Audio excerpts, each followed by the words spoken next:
Hello everyone, we're Team 6 Consulting Group and today we're presenting our organizational analysis of a conflict scene from the office. Our goal is to identify why the Dunder Mifflin Scranton branch repeatedly experiences conflict and to use multiple organizational lenses to generate practical recommendations. This is our table of content. But before we start talking about everything, we would like to show you our video. Hey, you know what, Dwight? Maybe we should get our photo ID taken together. That doesn't make any sense. Well, it saves time, because we could just meet in the parking lot every morning, walking together. Perfect. Smile. No. I never smile if I can help it. Showing one's teeth is a submission signal in primates. When someone smiles at me, all I see is a chimpanzee begging for its life. This came out really well. There you go.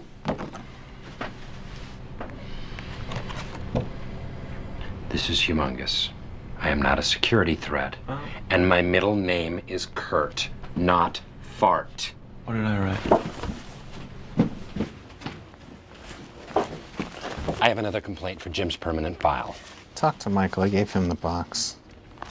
What box? I do report your snoring. I do. Oh, Oh, no! 4 years of malfeasance unreported. This Okay, cannot stand. calm down. No, you calm down. Whose side is Toby on? Whose side are you on? Hey, Him or hey, me? Doc, Him what or are- me? I what? cannot work with Jim anymore. Okay. No, either he goes or I go. Dwight. You choose. Stop. One of us is out of here by the end of today. Okay. I am not bluffing. Okay. Okay? Yes. Do the right thing here, Michael. Okay, I have served you loyally for years. I deserve this. You know I do. You know, your ID says you're a security threat. You have till 5.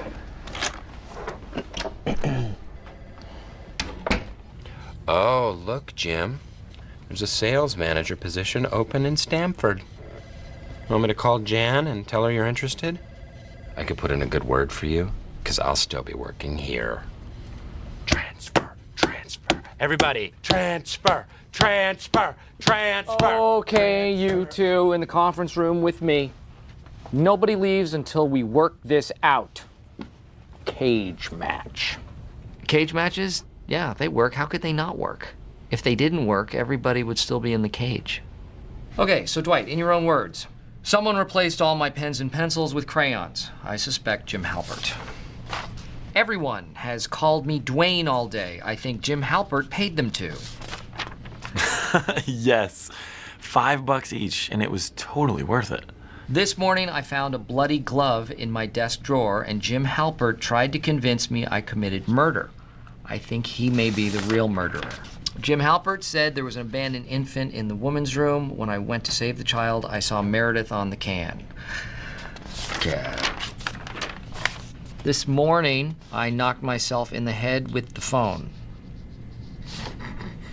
That actually took a while. I had to put more and more nickels into his handset until he got used to the weight, and then I just took them all out. Every time I typed my name, it said diapers. Just a simple macro. These actually don't sound that funny, one after another. But he does deserve it, though. By the end of the day, my desk was about 2 feet closer to the copier. Yeah, I just moved it an inch every time I went to the bathroom.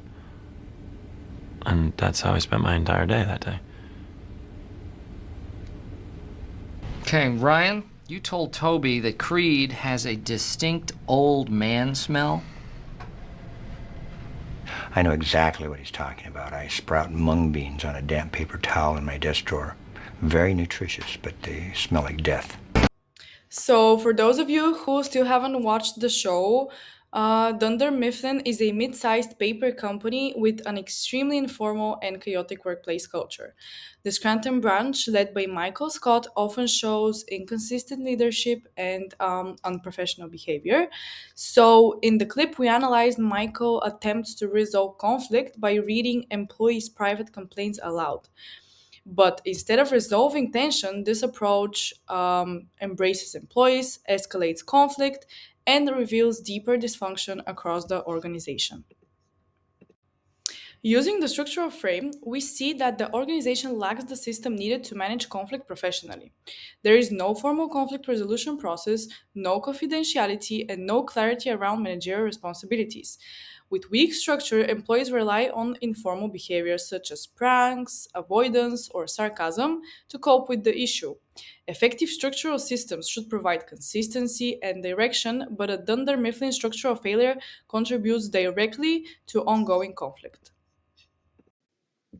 Hello, everyone. So, I'm going to present you the major organizational problems. So, we identified up to now three major ones in the video clip. So, the first one is this dysfunctional conflict management. So, thanks to the video, we get the idea that Michael handles conflicts publicly, which increases the embarrassment and tension throughout employees and managers. I mean, he is like exposing at some point the whole problems in the office in front of everyone. Second one is the unprofessional workplace behavior. So not only this in this video, but throughout the whole TV series and all the seasons, Dwight and Jim are pranking each other, which tend to become something really normal and everyday-ish. But it is undermining respect and productivity in the workplace. And third, as last but not least, we have that Michael is really prioritizing humor and friendliness over responsibilities and responsible management of the whole team, which is contributing to this chaotic environment. So, as a next thing to discuss, we have the human resources frame. So, from the HR frame, employees' needs are clearly unmet.